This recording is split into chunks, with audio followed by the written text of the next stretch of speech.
Hey, everybody. Hey, Coach, how are you this evening? Good, thanks. How was your practice today? I thought it was good. The guys practiced hard.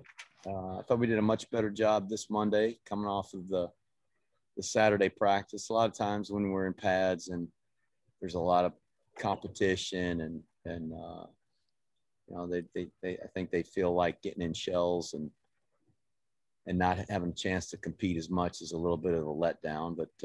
But I thought they handled today very professionally. We had some interaction still, and I thought they did a good job practicing. We got a lot of mistakes that we still got to correct. We saw a ton of mistakes from Saturday that need correcting, but we're continuing to install in every phase just because we need to get these things in and get them on film so our guys can learn from them and prepare ourselves for preseason camp.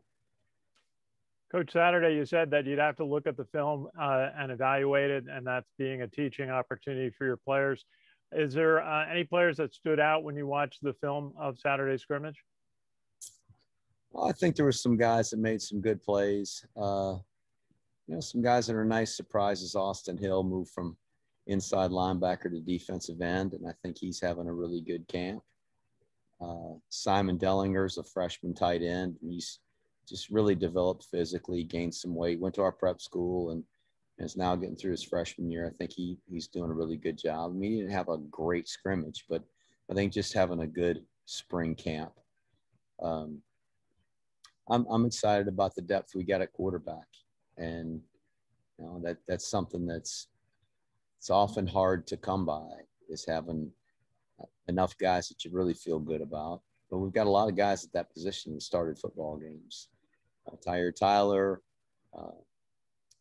Anderson, Ballard, Jabari Laws, Jamel Jones has played. Maurice Blount had a good scrimmage. I mean, there's a lot of guys that have played a lot of football for us and are going to really, make that position one where we feel comfortable if a guy doesn't, isn't playing well and we got to put somebody else in, or gets injured and we got to start somebody else. And clearly we'd like to have a guy that's number one at the top of the depth chart and remains there and stays healthy. That would be really nice. But if it doesn't, I think we got a chance to play some other guys. I feel the same at B-back.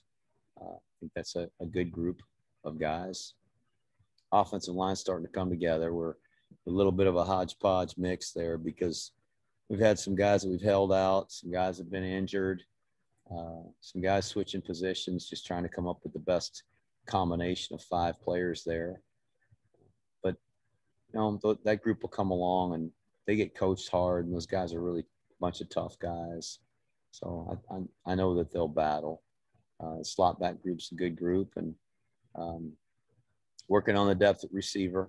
Defensively, we held Cunningham and Broughton, so they didn't play, but got to play a bunch of those young safeties, and they got 30, 40 reps apiece, which is really good.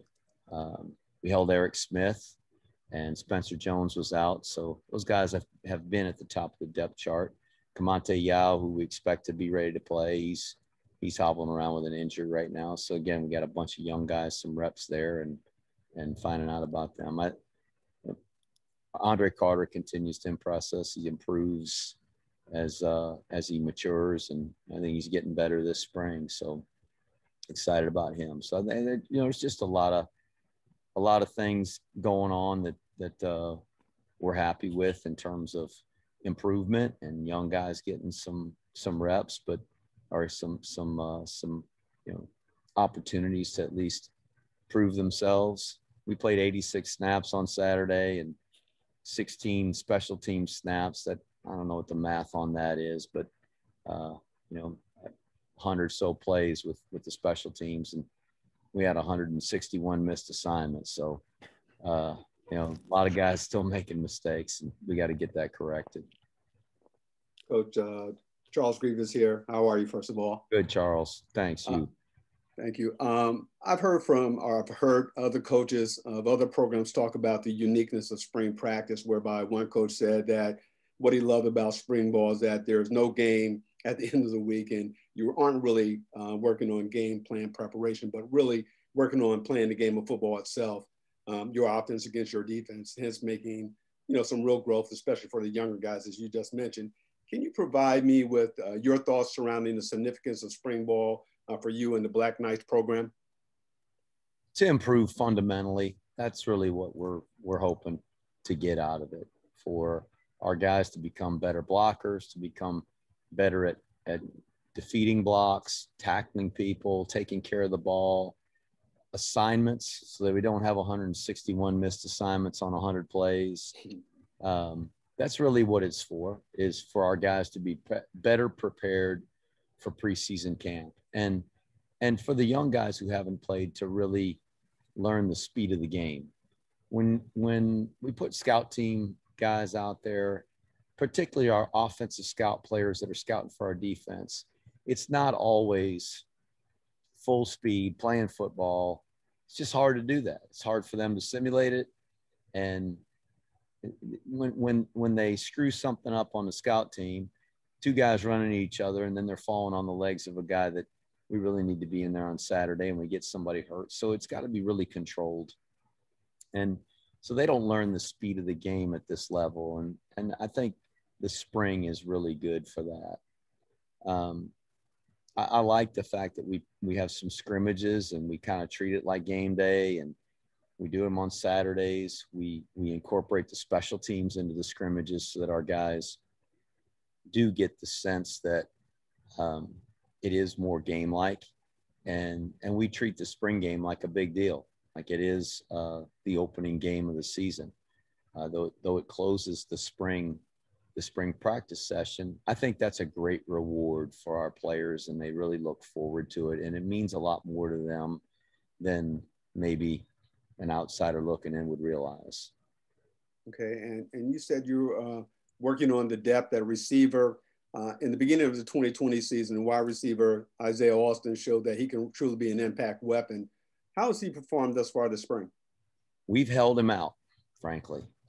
He's been a little nicked up, and we've really pushed him to use this time, since he can't be out there full go, to work on academics. Now, he's been involved in meetings, and he's lifting with us and all those things, but just not going through practice. I think he can be a really dynamic player.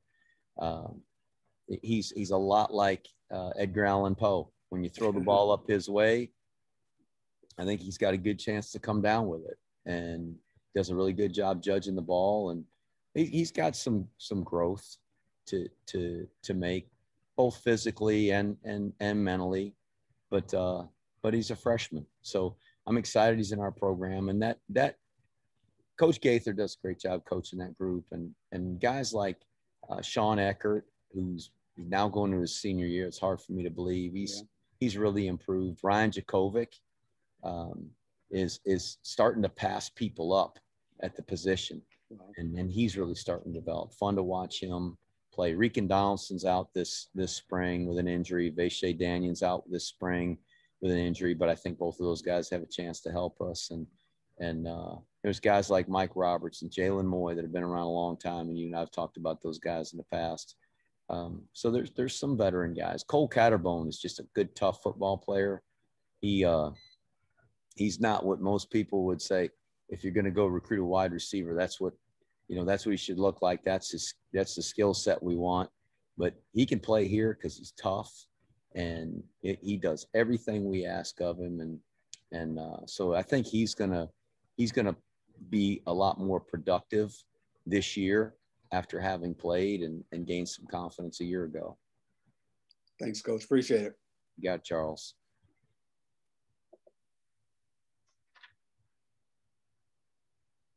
Okay, guys. Hey, is that it? Can I ask one sure. question? Please. It's not a fun one, but about the honor court violations. I know it affected some athletes. Has the football team been affected by any of that? Well, the academy put a statement out about that, and it covers everything. And really, I think that encompasses all I'd want to say about it. And so I really just refer you to that. Okay. Jeff, you mentioned that Laws and Jones have seen some action. Laws has practiced a little bit. We haven't put him in pads, but he's been out there in shells. A day like today, we let him throw it and do some of the mesh stuff. No contact at all. So yeah, he's been out there. And who was the other guy? Jones, Jamel. Oh, Jamel's been out there. Yeah, Jamel practiced on Saturday. In fact, had 2 touchdown drives with his group when he was in there. Did a really nice job. So how are the two of them, coming back from their injuries and such? Jamel's wasn't near as serious as Jabari. Jabari's was a pretty serious injury, so his is going to take a little bit longer. But Jamel's back to about where he was. He might be a little bit slowed down, little hampered by it, but nothing he won't work through. And by the time we play in the fall, as long as there's no other injuries, I presume he'll be 100%. Besides the 6 quarterbacks who played last year, anybody on the back end also kind of standing out at this point? You say that, that's almost like a joke. I mean, people wouldn't believe we played 6 quarterbacks, but yeah, go ahead. I'm sorry, 6 quarterbacks, and besides. So beyond the 6 who played last year, any other new names coming into the fold here? I mean, there's a couple of freshmen, but I don't know that they're going to factor into that group. I think those guys that played last year, we're getting them all back. Those are going to be the guys. There's going to be some freshmen come in and join that group. It'll be interesting just to see what we've got there athletically. We got a couple other freshmen, as I mentioned, that they're in the quarterback line. I think they're going to be players down the road. They're just probably not battling for a spot among that group of veterans right now. And then just one question on the wide receivers. You mentioned the names earlier. The fact that so many of them seem to get banged up, nicked up last year, it seems to me, maybe I'm wrong, that you haven't had an opportunity to work with, a lead set of wide receivers consistently. Does that hamper what you want to do, or do you just, take it as it comes? Nah, just take it as it comes. Mm-hmm.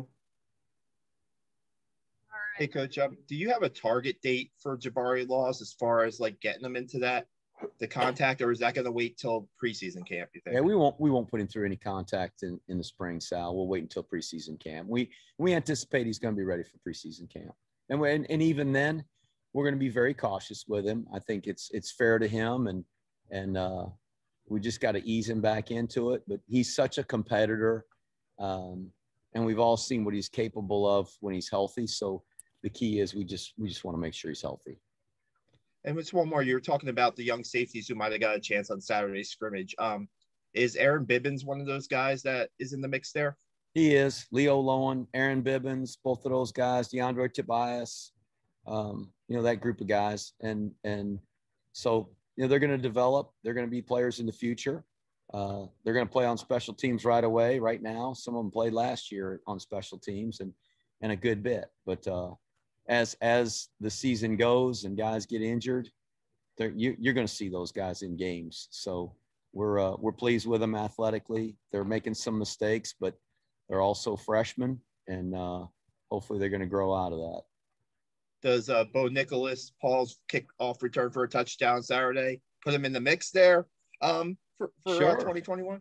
Heck yeah. I mean, he's playing corner and really has had a pretty good spring, and he's getting better. He's still got a lot he's got to do better, but I think Coach Dixon does a great job coaching those guys out there.